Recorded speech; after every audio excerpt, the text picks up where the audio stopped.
Mark Cuban has revealed that he passed up the opportunity to be considered for Kamala Harris's vice president during her 2024 presidential campaign. The tech billionaire and Shark Tank star, who endorsed and openly supported Harris ahead of last year's election, confirmed that he was invited to submit himself as a candidate to become Harris's running mate in a new interview. There was some green room gossip at MSNBC. Tim Miller, host of the Bulwer podcast, told Cuban, "I wouldn't tell you this if it wasn't pretty good.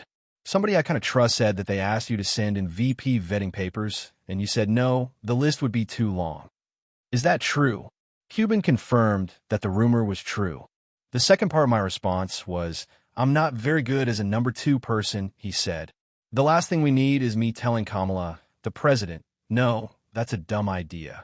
I'm not really good at shaking hands and kissing babies." Harris eventually named Minnesota Governor Tim Walz as her pick for VP. When Miller suggested that the campaign and even the election results may have turned out differently with Cuban in the number two spot, the minority Dallas Mavericks owner shrugged. "It obviously would have been different," Cuban replied. "My personality is completely different than Tim's.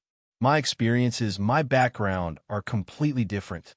I think I cut through the S more directly. I'm not a politician, and so it would have been different, but it would have been awful." With a laugh, Cuban added, "She would have fired me within 6 days."